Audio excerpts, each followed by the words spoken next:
مان کے لیے تھے۔ بسم اللہ الرحمن الرحیم، الحمدللہ رب العالمین، والصلاة والسلام علی سید الانبیاء والمرسلین۔ ناظرین کرام، السلام علیکم ورحمۃ اللہ وبرکاتہ۔ شب معراج کی خصوصی ٹرانسمیشن کے ساتھ تسلیم احمد صابری حاضر خدمت ہے۔ ناظرین کرام، اللہ رب العزت نے حضرت آدم علیہ السلام سے لے کر حضرت عیسیٰ علیہ السلام تک تمام کم و بیش تمام انبیاء کرام کو معجزات عطا کیے، اور ان معجزات میں سے اکثر کا تعلق ان ادوار سے تھا، اور ان ادوار میں جو معاشرے کی کیفیت تھی، جو ترقی کی کیفیت تھی، وہ اس معجزے میں اس کا عکس نظر آتا ہے، جھلک نظر آتی ہے۔ حضور نبی کریم صلی اللہ علیہ وآلہ وسلم کو بے شمار معجزات اللہ رب العزت نے عطا کیے۔ قرآن مجید کا معجزہ جو یقیناً اس خطے عرب کی فصاحت اور بلاغت کے حوالے سے ایک ایسا معجزہ تھا کہ جس کی کوئی مثال پیش نہیں کی جا سکتی۔ وہ فصیح معاشرہ بھی قرآن مجید جیسی ایک آیت پیش نہیں کر پایا، اور یہ چیلنج بھی تھا۔ پھر معراج النبی صلی اللہ علیہ وآلہ وسلم، حضور نبی کریم صلی اللہ علیہ وآلہ وسلم کو مسجد حرام سے مسجد اقصیٰ تک، اور پھر اس کے بعد آسمانوں کی رفتیں، کعبہ قوسین کی رفتیں، لامکاں کی رفتیں، ان کی سیر کرائی گئی، جنت اور دوزخ کی سیر کروائی گئی۔ یہ سفر سیر سے تعبیر کیا گیا، اور پھر اس میں مشاہدات بھی تھے۔ یہ جسمانی تھی، خواب کی صورت میں تھی، روحانی۔ کچھ نادان لوگ یہ بات کہتے ہیں کہ یہ خواب کی صورت تھی، یہ روحانی طور پر سیر کرائی گئی۔ اس حوالے سے بھی ہم بات کریں گے۔ معجزہ کہتے کسے ہیں؟ خاص طور پر جو عمومی طور پر معاشرے میں یہ بات رائج ہے، کہا جاتا ہے، عام طور پر ہر بندہ کہہ دیتا ہے کہ جی یہ تو اللہ کا معجزہ ہی ہو گیا۔ کیا یہ بات ٹھیک ہے یا نہیں؟ پھر اس کے جو روحانی فوائد ہیں، اور پھر معاشرے پر جو اس کا اثر پڑا، اس پر بھی بات کریں گے۔ گویا معراج النبی صلی اللہ علیہ وآلہ وسلم کے مختلف پہلوؤں پر ہم کوشش کریں گے کہ ان سے استفادہ کریں، اور یہ بات آپ تک پہنچانے کی کوشش کی جائے۔ ہمارے ساتھ تشریف فرما ہے ممتاز اسکالر ڈاکٹر سعید احمد سعیدی صاحب۔ السلام علیکم ڈاکٹر صاحب، بہت شکریہ آپ کا، آپ تشریف لائے۔ ان کے ساتھ تشریف فرما ہے قبلہ مفتی ڈاکٹر عرفان اللہ سیفی صاحب۔ السلام علیکم ڈاکٹر صاحب، السلام رحمۃ آپ کا بھی بہت شکریہ۔ اور ممتاز و محترم خوش آواز ثناء قاسم حسان صاحب، السلام علیکم، بہت شکریہ آپ کا بھی۔ آغاز کرتے ہیں نعت رسالت مآب صلی اللہ علیہ وآلہ وسلم سے۔ نعمتیں بانٹتا جسم وہ ذیشان گیا، نعمتیں بانٹتا جسم وہ ذیشان گیا، ساتھ ہی منشی رحمت کا قلم دان گیا، لے خبر جلد کے غیروں کی طرف دھیان گیا، میرے مولا میرے مولا میرے مولا میرے آقا تیرے قربان گیا، انہیں جانا انہیں مانا نہ رکھا غیر سے کام، للہ الحمد میں دنیا سے مسلمان گیا للہ الحمد میں دنیا سے مسلمان گیا آج لے ان کی پناہ آج مدد مانگ سے آج لے ان کی پناہ آج مدد مانگ سے پھر نہ مانیں گے قیامت میں اگر مان گیا جان و دل ہو شوخی رد سب تو مدینے پہنچے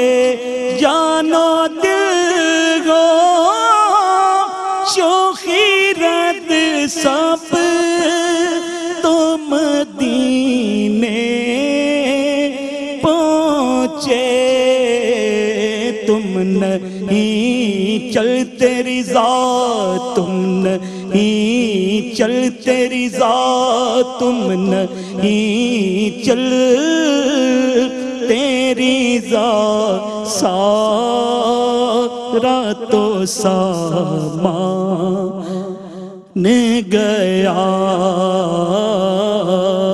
نعمتیں بانٹتا جسم وہ ذیشان گیا۔ بہت خوب ماشاءاللہ۔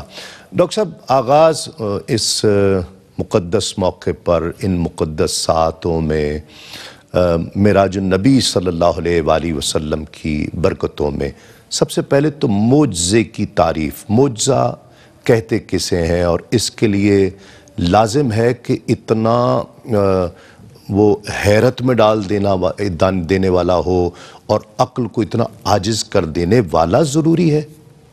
بسم اللہ الرحمن الرحیم، بہت شکریہ۔ بڑا اہم سوال ہے، بنیادی سوال ہے۔ جب تک معجزے کا انسان کو فہم نہ ہو تو معراج کا جو سفر ہے اس کی معنویت صحیح طریقے سے واضح ہی نہیں ہوتی۔ جی ہاں۔ معجزہ آپ نے انٹرو کے چند جملوں میں بڑی فصاحت کے ساتھ اشارہ کر دیا، ایسا واقعہ جو انسانی عقل کو عاجز کرتے اسے معجزہ کہتے ہیں۔ یعنی انسانی عقل اس تک نہ پہنچ پائے، کوشش کے باوجود بھی نہ پہنچ پائے، تو ایسے واقعے کو معجزہ کہا جاتا ہے۔ اب اس میں جہاں تک معجزہ کے مخاطبین کا تعلق ہے وہ تین طرح کے لوگ ہوتے ہیں۔ ایک وہ ہوتے ہیں جو سلیم الفطرت ہوتے ہیں، ٹھیک ہے، جنہیں کسی معجزے کی ضرورت ہی نہیں ہوتی، اللہ۔ اور ایک وہ طبقہ ہے جن کے باطن میں خبث ہوتا ہے، ان پر کوئی معجزہ اثر انداز نہیں ہوتا، چاہے عصا اژدہا بن جائے، چاہے چاند دو ٹکڑے ہو جائے، چاہے درخت چل کر گواہی دے دے، وہ اسی طرح ہی رہتے ہیں۔ کنکریاں ان کے اپنے ہاتھوں میں کنکریاں گواہی دے دیں پھر بھی وہ محروم رہتے ہیں، جن کو کہتے ہیں مہر لگی ہوتی ہے۔ تو یہ خبث جن کی فطرت میں ہو ان پر معجزہ اثر نہیں کرتا۔ معجزہ اثر میں ہوتا ہے، اصل میں ہوتا ہے ان لوگوں کے لیے جو کسی گرین سگنل کے انتظار میں ہوتے ہیں، فیصلہ کرنے کی ان میں وہ صلاحیت نہیں ہوتی جو سلیم الفطرت لوگوں میں ہوتی ہے۔ اللہ تعالیٰ نے ایسے لوگوں کے لیے پھر معجزات کا سلسلہ جو ہے وہ شروع کیا ہوتا ہے تاکہ ان کی جو ہرڈلز ہیں، سپیڈ بریکر ہیں، وہ ان سے آگے نکل آئیں اور ہدایت کی شاہراہ تک پہنچ جائیں، رکاوٹیں دور کر کے۔ پھر اس میں ایک اور بات یہ بھی بڑی دلچسپ ہے، معجزہ اگر عقل میں آ جائے تو وہ اپنی معنویت ہی کھو دیتا ہے، چونکہ معجزہ عقل کا تعلق ہے محدود زمان سے، اس محدود دنیا سے ہے، اور معجزہ کا تعلق ہوتا ہے لامحدود جہان سے۔ معجزہ حواس کے اوپر سے اترتا ہے اور حواس کو اپنی گرفت میں لے لیتا ہے، واہ، اور جو چیز انسان کی عقل کی گرفت میں آ جائے وہ معجزہ ہو ہی نہیں سکتی۔ اللہ اللہ، ٹھیک ہے، اور پھر اس کو اگر ہم ریلیٹ کریں تھوڑا سا کہ کائنات میں صفائے ہستی کا منفرد واقعہ اگر ڈھونڈنا چاہیں آپ، پہلی بات، یا صفائے ہستی کا یکتا نقش آپ ڈھونڈنا چاہیں، یا کوئی ایسی البیلی حکایت جس کا راوی صاحب روایت کے علاوہ کوئی اور نہیں ہے، ٹھیک ہے، ایسا واحد منظر جو صرف مشاہدہ کرنے والے کے علاوہ کوئی بیان ہی نہیں کر سکتا، اکیلی فضیلت جو کائنات میں کسی کو نصیب ہی نہیں ہو سکی، تو وہ واحد منظر، وہ یکتا نقش، وہ البیلی حکایت، وہ اکیلی فضیلت، وہ واقعہ معراج ہے۔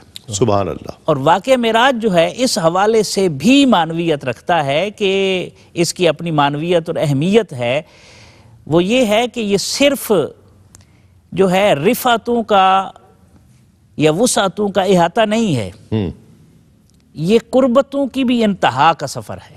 واہ واہ واہ، یعنی وسعتیں تو آئیں نا، تسخیر کائنات کے راستے کھولے گئے۔ مثلا رسول اللہ صلی اللہ علیہ وسلم کو اللہ تعالیٰ نے جو قرآن پاک عطا فرمایا، جس کا ذکر آپ نے بڑے اچھے انداز میں انٹرو میں کیا، دیکھیں نا، فرمایا نزلنا علیک الکتاب طبیان لکل شیء، ہم نے آپ پر ایسی کتاب نازل کی ہے جس میں ہر چیز کا روشن بیان ہے۔ واہ، اور ساتھ ہی فرمایا وَسَخَّرَ لَكُم مَّا فِي السَّمَاوَاتِ وَمَا فِي الْأَرْضِ، آسمانوں اور زمین میں جو کچھ ہے وہ تمہارے لیے مسخر کر دیا گیا ہے۔ کیا بات، تو اس تسخیر کا راستہ جو کھولا ہے کائنات میں، زمینی حدود سے اوپر اٹھ کر، پھر جہاں، بلکہ میں اجازت ہو تو شعر پڑھ دوں کہ کوثر نیازی نے کیا کہا تھا سدرہ کے مقام پر جو جبریل کی حیرت تھی، یعنی ایسا معجزہ ہے جس نے فرشتوں کو بھی حیرت میں ڈال دی، اور سید الملائکہ حیرت میں ہیں، ان کی عظمت کی جھلک۔ مولانا ظفر علی خان ہاں کا جی، ہے، ہاں جی، بالکل، جلتے ہیں جس مقام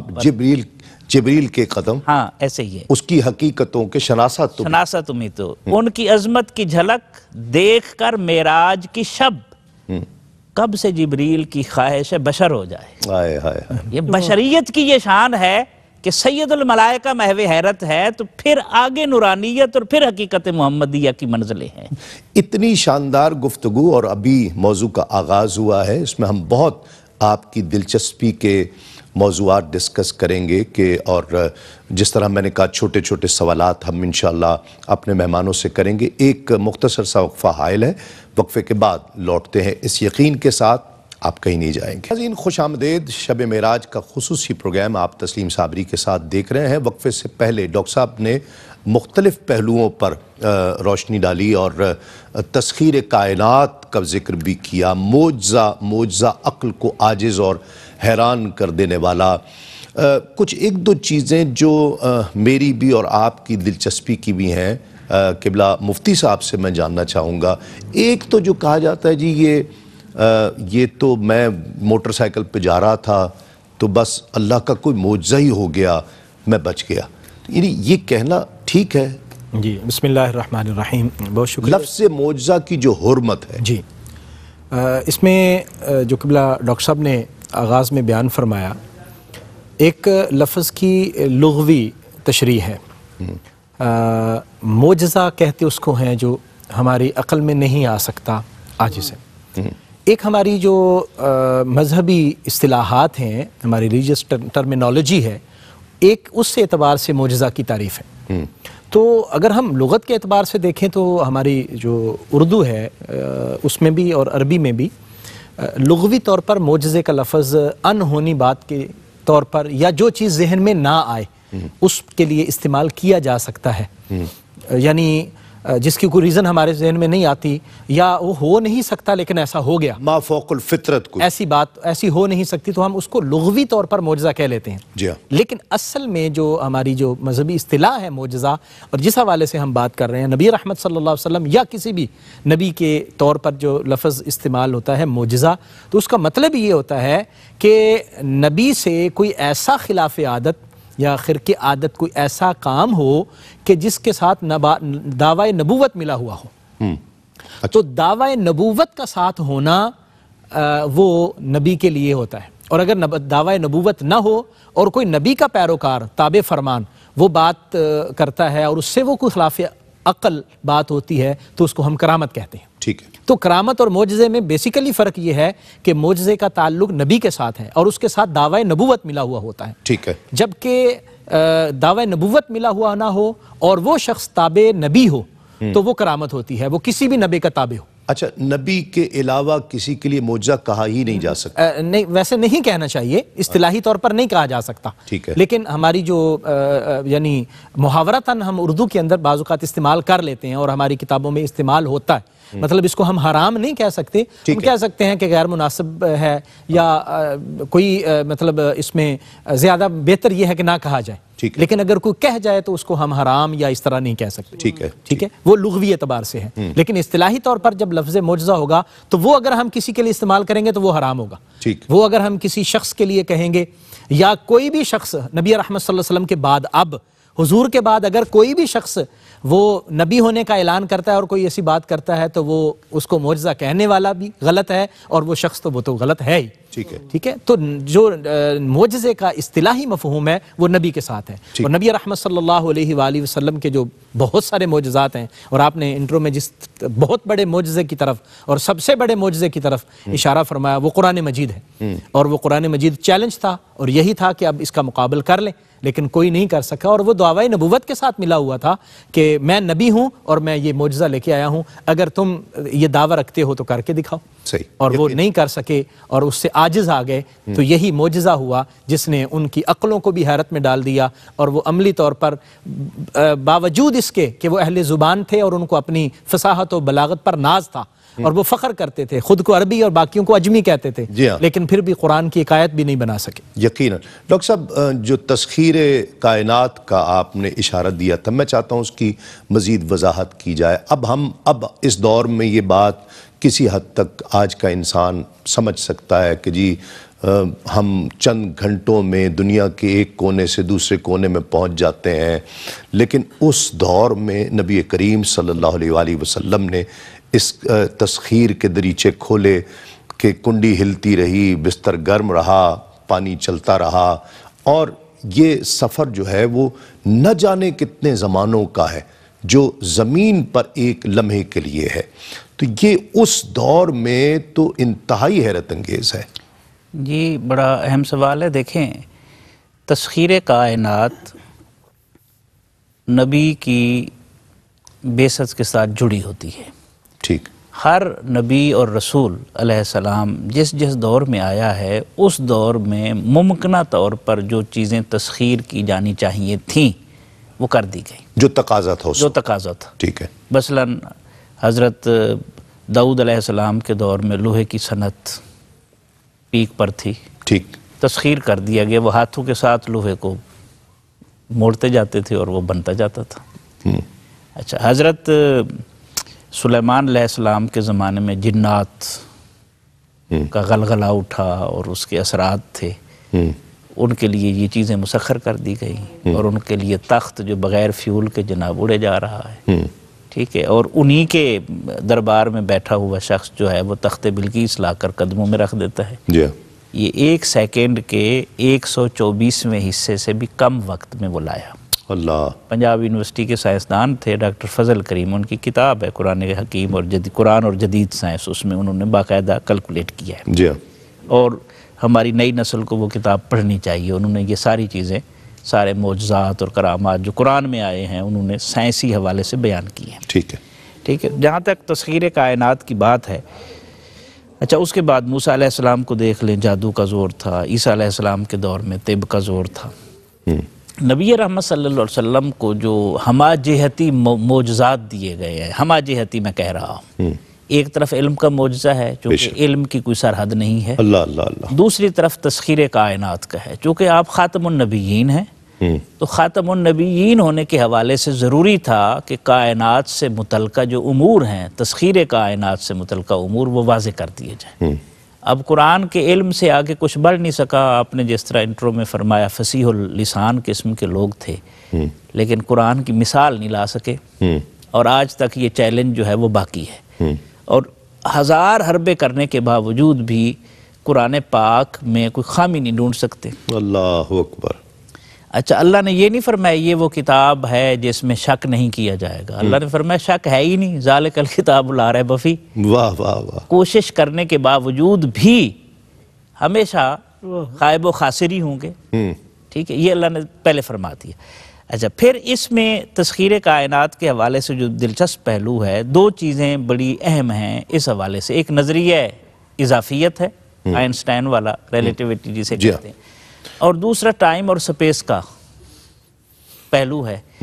اب رسالت مآب صلی اللہ علیہ وسلم نے، یعنی جس طرف ابھی آپ نے سوال کرتے ہوئے بھی اشارہ کیا کہ کنڈی ہل رہی ہے، بستر کی گرمی زائل نہیں ہوئی، نل کا پانی چل رہا ہے، اور اتنے عرصے میں بیت مسجد حرام سے مسجد اقصیٰ اور پھر سدرۃ المنتہا، معراج اور پھر اعراج کے سارے جو مرحلے ہیں یہ طے ہو گئے۔ اس میں ایک پہلو خود قرآن کریم میں اللہ تعالیٰ نے بھی بیان فرمایا ہے، یہ وہ ہے سبحان الذی اسریٰ بعبدہ، اپنے یعنی سبحان کی سبوحیت کی دلیل کے طور پر اسے بیان کیا، لیکن اس میں دلچسپ نقطہ جو ہے وہ سمجھنے والا کیا ہے، وہ یہ ہے کہ اسریٰ بعبدہ، ایک ہوتا ہے سرا یسری سیر کرنا، ایک ہوتا ہے اسریٰ سیر کرانا، جی، اور ایک ہوتا ہے اسریٰ بعبدہ، بے جب ساتھ آ جائے نا حرف با تو اس کا مطلب ہے انگلی پکڑ کر سیر کرانا۔ ہائے ہائے ہائے، واہ اب یہ جو سفر ہوا ہے نا، یہ اللہ کی قربت کی انتہا میں ہوا ہے، واہ، اللہ کی معیت میں ہوا ہے۔ واہ واہ، تو ہم تو اس رب کو مانتے ہیں جو 309 سال تک غار کہف میں لٹا کر اصحاب کہف کو، سورج کو راستہ بدلنے پر تبدیل کر دیتا ہے، اللہ مجبور کر دیتا ہے۔ اللہ اللہ، ہم اس رب پر ایمان رکھتے ہیں جو آگ کو گلزار میں بدل سکتا ہے۔ واہ واہ، ہم اس رب کو مانتے ہیں جو 100 سال جناب عزیر علیہ السلام کو لٹا کر ان کی سواری کی ہڈیاں خاک تک ملا دے لیکن کھانے کو باسی نہ ہونے دے۔ واہ واہ واہ، ہم اس رب کائنات جو قادر مطلق ہے، ایسی قدرتوں کی مالک ذات کے اوپر جب ہم یقین رکھتے ہیں تو جب اس کی معیت میں یہ سفر ہو رہا ہے تو نہ وہاں ٹائم کا مسئلہ ہے نہ سپیس کا مسئلہ ہے، یہ تو ہم جیسے مادی وجود رکھنے والے لوگوں کے لیے حد بندیاں ہیں نا، لیکن جن کی بشریت اتنی خالص ہے اور اتنی کامل ہے کہ جبریل بھی گرد راہ بن جائے، واہ واہ، جبریل بھی گرد راہ بن جائے، اب ایسی ذات کے سفر اور وہ بھی رب کی قربت میں سفر ہوا ہو، اس کے پروٹوکول کے ساتھ ہوا ہو، اور ایک حد آئے جہاں جبریل امین بھی رک جائیں۔ وہ کس کا شعر ہے؟ آپ کرتے ہیں کریں نور و بشر پر جھگڑا، مجھ کو ہم مسلک جبریل امین رہنے دو۔ واہ واہ واہ، یہ جو جبریل امین کا ہم مسلک ہونا ہے، یہ تو شان ہی پھر رسالت مآب صلی اللہ علیہ وسلم کی ہے۔ ڈاکٹر صاحب، اسے قرآن مجید نے سیر فرمایا ہے، اس سے کیا مراد ہے، اور لفظ سیر کیوں خاص طور پر؟ جی، سورہ بنی اسرائیل کی جو پہلی آیہ مبارکہ ہے، 15ویں پارے کی بھی پہلی آیہ مبارکہ ہے، سبحان الذی اسریٰ بعبدہ، تو ایک ہوتا ہے عام سفر، سفر کی جو صورتحال ہوتی ہے وہ نہ چاہتے ہوئے بعض اوقات سفر کرنا پڑ جاتا ہے، مجبوری کا سفر کرنا پڑ جاتا ہے، اور پھر اس سفر کے اندر آدمی کو مختلف مشکلات اور مختلف چیزوں کا سامنا کرنا پڑتا ہے، لیکن جب سیر ہوتی ہے نا تو پھر اس میں ایک ایک لمحہ جو ہے اس کا انجوائے کرنے والا ہوتا ہے، اس کا ایک ایک لمحہ جو ہے وہ اس سے حظ اٹھانے والا ہوتا ہے۔ تو اللہ تبارک و تعالیٰ نے بھی لفظ اسریٰ استعمال فرمایا، اور اسریٰ بعبدہ یعنی یہ ساری کی ساری جو سیر کروائی اللہ تبارک و تعالیٰ نے کروائی، اور پھر نبی کریم صلی اللہ علیہ وآلہ وسلم۔ اچھا، یہاں پر دیکھیے کہ وہ مالک کائنات ہے، مالک حقیقی ہے، اور وہاں اس کے رب ہونے کا عروج ہے، اور یہاں نبی رحمت صلی اللہ علیہ وسلم ہے ان کے بندے ہونے کا، عبودیت کا واہ واہ. اسی وجہ سے جب حضور علیہ الصلاۃ والسلام کو اللہ نے فرمایا نا بما اشرفک یا محمد، اے محمد صلی اللہ علیہ وسلم آپ کو کون سا لقب دوں اور کس نام سے پکاروں، تو حضور نے عرض کی شرفنی بعبودیتک یا اللہ، اے اللہ مجھے اپنے بندے ہونے کا شرف، بندہ ہوں میں. تو وہ اقبال نے بھی کہا تھا نا عبد دیگر عبدہ چیزیں دیگر، واہ با سراپا انتظار و منتظر. واہ واہ. وہ کیا کہنے. ایک ہے عبد، ایک ہے عبدہ، اور پھر عبدیت اللہ کے بندے ہونے کا یہاں پر وہ انتہا ہے، انتہائی کمال پہ جا کے نبی کریم صلی اللہ علیہ وآلہ وسلم اللہ کے حکم سے سیر کر رہے ہیں، اور اللہ تبارک و تعالیٰ کے تمام انوار و تجلیات حضور علیہ الصلاۃ والسلام کے دائیں بائیں اور اوپر نیچے اور ہر جگہ موجود ہیں. تو آپ دیکھیں کہ حضور علیہ الصلاۃ والسلام نے اس میں کیا لطف اٹھایا ہوگا اور حضور کس عروج اور بلندی تک پہنچے ہوں گے. جی اچھا، سفر جو ہے وہ تو درپیش ہوتا ہے، جس کو لفظ خاص کہیں کہ جی مجھے سفر درپیش ہے. سیر جو ہے وہ جسے کرائی جائے اس کی خوشی کے لیے ہوتا ہے، اس کے قلبی اطمینان کے لیے ہوتا ہے اور اسی کے لیے ہوتا ہے. یہ ایک پہلو بالکل اسی طرح. اور اس میں نبی کریم صلی اللہ علیہ وآلہ وسلم کے لیے اللہ تعالیٰ نے سارے جو پروٹوکول، حضرت جبریل کو بھیجا، براق آئے، فرشتے آئے لے جانے کے لیے، اور اس وقت آپ یہ سمجھیں کہ ساری کائنات جو ہے وہ اس وقت منجمد ہے، اور نبی رحمت صلی اللہ علیہ وسلم جو رحمت للعالمین ہیں، جن کو ساری کائنات جن کے صدقے سے بنائی گئی ہے، ان کو اپنی کائنات کا مشاہدہ کرایا جا رہا ہے کہ یہ کائنات آپ کے لیے بنی ہے، آپ ذرا اس کا مشاہدہ بھی فرما لیں، واہ واہ، اس کی سیر کریں، اس کی سیر بھی فرما لیں. اور اس میں ایک بڑا دلچسپ پہلو ہے جس کی طرف حفظ صاحب اشارہ کر رہے تھے، اسے کھولنے کی ضرورت ہے. ایک ہے خود سیر کرنا، ایک ہے کروانا. سیر جب خود کی جاتی ہے نا تسلیم بھائی، تو اس میں یہ ہوتا ہے کہ دل کیا دیکھ لیا، دل کیا نہ دیکھا. جیسے عجائب گھر ہے ہمارا لاہور کا، تو اس میں اگر آپ خود دیکھنے چاہیں تو ضروری نہیں ہے کہ آپ ساری چیزیں دیکھیں، لیکن جب آپ کو سیر کرائی جائے گی تو پھر ایک ایک چیز کا تعارف کرایا جائے گا. واہ واہ واہ. تو یہ اللہ نے سیر کرائی ہے پروٹوکول کے ساتھ، تو پھر کوئی چیز اس پر چھپی، یعنی اس سیر میں چھپی نہیں رہ سکتی. اسی لیے رسول اللہ صلی اللہ علیہ وسلم کے جو ہے آپ کی جو شان بیان کی، فَإِنَّهُ دَرَبَ عَنْ يَدَيْهِ، اللہ تعالیٰ نے اپنا دست قدرت میرے دونوں شانوں کے درمیان رکھا. یہ حضور صلی اللہ علیہ وسلم نے جو فرمایا فوجدت برد اناملہ بین صدیہ، تو اس میں اللہ نے کیا آگے حضور نے کیا فرمایا، دست قدرت کے پوروں کی ٹھنڈک جب پہنچی فعلمت علم الاولین والآخرین. واہ واہ واہ. تو یہ جو سیر کرائی گئی ہے نا، اس میں حکمت ہے کہ ایک ایک چیز دکھائی گئی، بتائی گئی. جبریل کی ذمہ داری تھی، نیچے سے اوپر تک جبریل کی، حضور کی چشم نبوت اتنی کشادہ کر دی گئی کہ 27ویں کی اندھیری رات میں بھی موسیٰ علیہ السلام نظر آ رہے ہیں کھڑے ہو کر وہ صلاۃ پڑھ. کیا بات. ناظرین اس پر مزید گفتگو کرتے ہیں ایک مختصر سے وقفے کے بعد. ناظرین خوش آمدید. آپ خصوصی پروگرام شب معراج کے حوالے سے دیکھ رہے ہیں. تسلیم صابری کے ساتھ سیر کا ذکر بہت ہی خوبصورت اور دل کو بہت تسلی دینے والا اور دل کو رونگٹے کھڑے کر دینے والا. اس معراج کے واقعے کو دیکھیے تو اس میں اللہ رب العزت کے نزدیک اپنے محبوب کی سراسر خوشی پیش نظر ہے کہ میرے محبوب کے لیے ہے. یہ جو قرآن مجید کی یہ آیت مبارکہ ہے جس طرف ہمارے دونوں مہمانوں نے روشنی ڈالی. میں چاہتا ہوں ڈاکٹر صاحب اس حوالے سے مزید جو سیر ہے اس کی وجوہات کیا تھیں. اس کا ایک تو اپنے محبوب کی عظمتیں دکھانا ایک معجزہ ہے جس کا آپ نے ذکر کیا، اپنے محبوب کی عظمت دکھانا اس کا آپ نے تذکرہ کیا.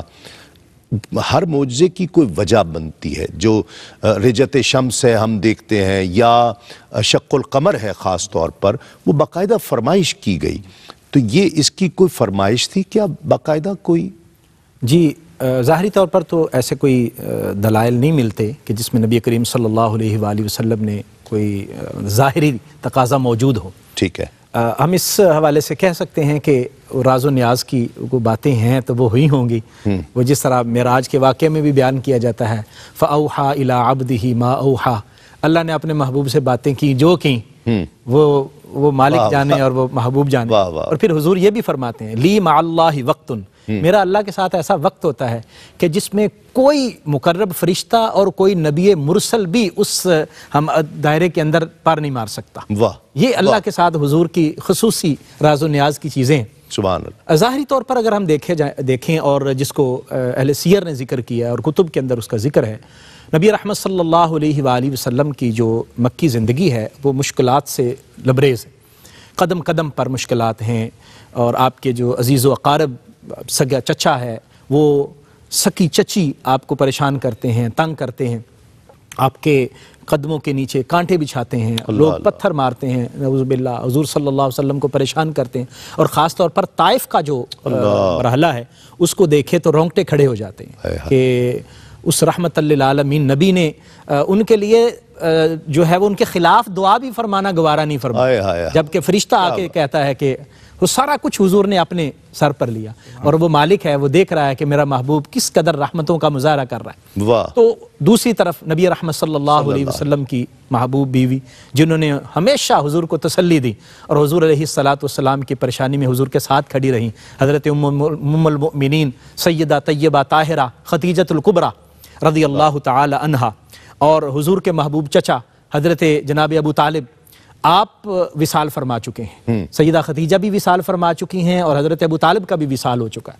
اب اس کیفیت میں اور دوسری طرف سے باقی غم بھی سارے کھڑے ہیں، تو ایسی ظاہری یہ جو کیفیات ہیں یہ محسوس ایسا ہوتا ہے کہ حضور صلی اللہ علیہ وآلہ وسلم اس دنیا کے اس ظاہری پریشانی کو لے کر جو ہے وہ، اور ایک طرف ہے کہ ان کو حضور علیہ السلام بلا رہے ہیں اور آپ فرماتے ہیں کہ انا آخذ بحجزکم وانتم تفتلون، میں تمہارے پیچھے سے پکڑ کر کھینچ رہا ہوں اور تم جہنم کے گڑھے میں چھلانگیں لگا رہے. یعنی ایک یہ کیفیت ہے، اور یہ غم اور دکھ سب کچھ حضور صلی اللہ علیہ وسلم برداشت فرما رہے ہیں. خود فرمایا کہ جتنی مشکلات میں نے دیکھی ہیں کسی نبی نے بھی نہیں کسی نبی نے بھی نہیں دیکھی. تو اس میں پھر نبی کریم صلی اللہ علیہ وآلہ وسلم کو اللہ تبارک و تعالیٰ نے یہ فضل فرمایا، اور شیب ابی طالب کے 3 سال وہ ہم سکپ نہیں کر سکتے اس واقعے کے. کیا بات. پھر اس کے بعد نبی رحمت صلی اللہ علیہ وسلم نے حضرت سیدہ خدیجۃ الکبریٰ کے وصال اور حضرت ابو طالب کے وصال کے سال کو عام الحزن کہا، جی ہاں، کہ وہ غم کا سال ہے، یعنی حضور نے خود غم کا سال فرمایا. تو اللہ تبارک و تعالیٰ نے پھر اپنے پیارے نبی صلی اللہ علیہ وآلہ وسلم کو وہ سارے مشاہدات اور اپنا قرب خاص عطا فرمایا تاکہ حضور کو تسلی ہو. اور آپ صلی اللہ علیہ وسلم جس طرح آپ بڑی خوبصورتی کے ساتھ اور بڑی عمدگی کے ساتھ اپنا فریضہ نبوت نبھا رہے ہیں، اس میں مزید آگے آپ بڑھتے جائیں اور آپ کو تسلی ہو، اور حضور علیہ الصلوۃ والسلام کی جو تربیت پر ایک بوجھ ہے وہ ہلکا ہو جائے، اور اللہ تعالیٰ اپنے قرب خاص سے اپنے پیارے نبی کو نوازے. کیا بات، کیا خوب تسلی ہے، کیا تسلی دینے والا ہے، کیسا غم ہے، کیسا کسی نے ایسا غم نہیں اٹھایا، اور کیسا تسلی دینے والا ہے کہ اس پریشانی کو ختم کر رہا ہے، اس کو زائل کر رہا ہے. میرے محبوب کا دل بھاری نہ ہو، میرے محبوب کو سیر کرائی جائے. کیا کہنے، سبحان اللہ. اب ڈاکٹر صاحب یہ سوال پیدا ہوتا ہے جو میں نے آغاز میں کیا تھا، جسمانی ہے روحانی. ہمارے یہاں کچھ نادان لوگ ہیں جو کہتے ہیں جی خواب، کہتے ہیں نا کچھ لوگ ہمارے یہاں، خواب میں ہوئی، روحانی طور پر ہوئی، جسمانی تھی یا روحانی تھی؟ اس پر پہلے تو میں ایک شعر آپ کو پیش کروں. تو و توبہ و ما و قامت یار، تو اور جنت اور ہم محبوب کی قامت زیبا. واہ. تو جنت کا متمنی ہے، ہم محبوب کی قامت زیبا کے متمنی ہیں. واہ. فکر ہر کس بقدر ہمت اوست. سبحان اللہ. ہر آدمی کی فکر اس کی ہمت کے مطابق ہوتی ہے. کیا بات. تو جو انسان کو اتنا مجبور سمجھتا ہے، اتنا محدود سمجھتا ہے، انسان کو جو ہے وہ غلاظتوں میں لتھڑا ہوا سمجھتا ہے، ارذل الخلائق سمجھتا ہے، اس کے نزدیک تو یہ ہو سکتا ہے کہ یہ روحانی ہوا ہو، خواب خیال کی بات. اللہ اللہ اللہ. جو انسان کو اشرف المخلوقات سمجھتا ہے، جو انسان کو وَلَقَدْ كَرَّمْنَا بنی آدم کا مظہر سمجھتا ہے، جو انسان کو تسخیر کائنات کا شاہکار سمجھتا ہے، اس کے لیے تو کوئی ایسی چیز اچنبھے کی نہیں ہے. یہ تو بنیادی بات ہے. اب اس کو ہم چند دلائل کی صورت میں دیکھ سکتے ہیں کہ اگر یہ روحانی تھا، یعنی خواب کی بات تھی، تو کفار نے مذاق کیوں اڑایا؟ خواب میں تو کچھ بھی ہو سکتا خواب میں تو کچھ بھی ہو سکتا ہے. ہے. واہ واہ. پھر اعتراض ہے کس چیز کا؟ اعتراض کس چیز کا ہے؟ واہ واہ. اسی پہ میرا خیال ہے ختم کر دے. واہ واہ. اس کے ساتھ دوسرا یہ ہے کہ اسی کی وجہ سے تو صدیق ابو بکر جو ہے صدیق اکبر ہائے ہائے ہائے. واہ واہ. ایمان کی آزمائش تھی نا. کیا بات. دوسرا پہلو اس کا دیکھیں، اگر یہ خواب کی بات ہوتی تو رب اپنے سبحان ہونے کی اسے دلیل کیوں بناتا؟ واہ. سبحان اللہ ذی اسریٰ بعبدہ کیوں بناتا؟ اچھا، تیسرا پہلو بلٹس میں صرف عرض کر رہا ہوں، اہل علم سمجھ جائیں گے، آسان بات. نہیں لوگ بھی سمجھ رہے ہیں جی، عام میرے جیسا نکمہ سمجھ رہے ہیں تو عام لوگ بھی سمجھ رہے ہیں. سبحان اللہ ذی اسریٰ بعبدہ ہے، عبد کا لفظ استعمال کیا. اب عبد کا لفظ جو ہے وہ تو اس وجود کے لیے استعمال ہوتا ہے جس کا جسم بھی اور جس کی روح بھی ہو. واہ واہ. صرف روح کے لیے تو عبد کا لفظ استعمال نہیں ہوتا نا. کیا بات. سبحان اور اللہ. پھر عبد بھی وہ سبحان اللہ ذی اسریٰ بعبدہ. یہ جو عبد کی طرف جس طرف اشارہ کیا حفص صاحب نے، خوبصورت اشارہ تھا. اچھا، پھر اللہ نے اس پر بس نہیں کی. پھر رویت بصری کی دلیل سورہ اسراء میں بھی ہے اور سورہ نجم میں بھی ہے. انہ هو السمیع البصیر کے بارے میں مفسرین نے لکھا کہ جو اللہ فرما رہا ہے حضور سن رہے ہیں اور دیکھ رہے ہیں، اور جو حضور عرض کر رہے ہیں اللہ دیکھ رہا ہے اور سن رہا ہے. یہ دونوں کے لیے ہے. تو رویت بصری آ گئی. سوری. اور اس کے ساتھ ایک اور پہلو جو ہے، ما زاغ البصر وما طغیٰ کہہ کر اللہ تعالیٰ نے اس پر مہر لگائی کہ بصر، ما زاغ البصر، بصر کا تعلق ہوتا ہے سر کی آنکھوں کے ساتھ، بصیرت کا تعلق ہوتا ہے دل کے ساتھ. جی ہاں. تو یہ بھی فرق ہے. اچھا، پھر اس میں اسریٰ آ گیا، اسریٰ بعبدہ، پھر براق ہے. لیکن یہاں جس آیت کی وجہ سے اعتراض کیا جاتا ہے اس آیت کا ذکر کرنا ضروری ہے. وہ آیت ہے وَمَا جَعَلْنَا الرُّؤْيَا الَّتِي أَرَيْنَاكَ إِلَّا فِتْنَةً لِلنَّاسِ. اور ہم نے آپ کو جو رویا دیا، ہم نے جو دکھایا آپ کو، ہم نے اسے نہیں بنایا مگر لوگوں کے لیے آزمائش. اللہ. اب یہ رویا کا لفظ لے کر کہتے ہیں جی یہ خواب کو رویا کہتے ہیں، عالم رویا کی بات ہے، تعبیر و رویا کا لفظ بولا جاتا ہے نا خوابوں کی. تب او بھائی اگر خواب کی بات ہوتی تو پھر فتنۃ للناس نہیں نظر آ رہا آپ کو؟ خوابوں میں تو انسان کہیں جا سکتا ہے. اور آخری بات اس کی یہ ہے، جو متنبی عربی زبان کا سبحان اللہ اتنا خوبصورت شاعر ہے، اس نے ایک لفظ بولا، رویا کا لفظ استعمال کیا اور سر کی آنکھوں کے ساتھ دیکھنے کے لیے استعمال کیا. دلیل دیکھیں، وہ کہتے ہیں مد اللیل والفضل الذی لک لا یمضی.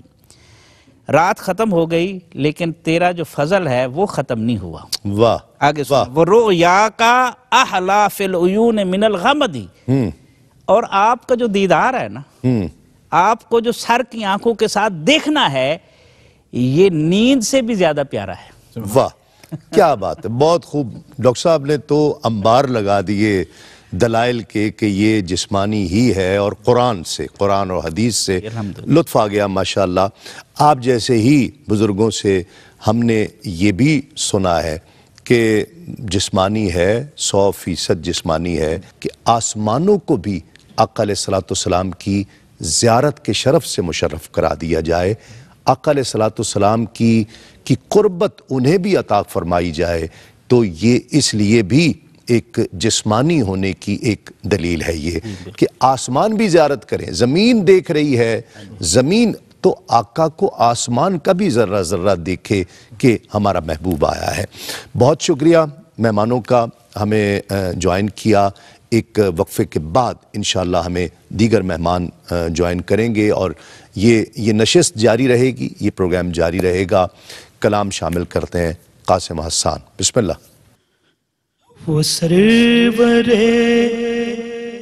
کشور رسالت جو عرش پر جلوہ گر ہوئے تھے، نئے نرالے طرب کے ساما عرب کے مہمان کے لیے تھے.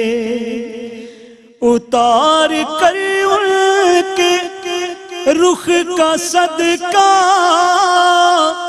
یہ نور کا بٹ رہا تھا باڑا، یہ نور کا بٹ رہا تھا باڑا. چاند سورج مچل مچل کر جبیں خیرات مانگتے، وہی تو اب تک چلک رہا ہے، وہی تو جو ٹپک رہا ہے، نہانے میں جو گرا تھا پانی کٹورے تاروں نے بھر لیے تھے، بچا جو تلووں کا ان کا دھوبل، بنا وہ جنت کا رنگ و روغن، بنا وہ جنت کا رنگ و روغن، جنہوں نے دولہا کی پائی اترن، جنہوں نے دولہا کی پائی اترن، وہ پھول گلزار نور کے تھے، یہ سن کے بے خود پکار اٹھا، نثار جاؤں کہاں میں آقا، پھر ان کے تلووں کا پاؤں بوسا، یہ میری آنکھوں کے دل پیرے تھے، یہ میری آنکھوں کے دل پیرے تھے، وہ سرور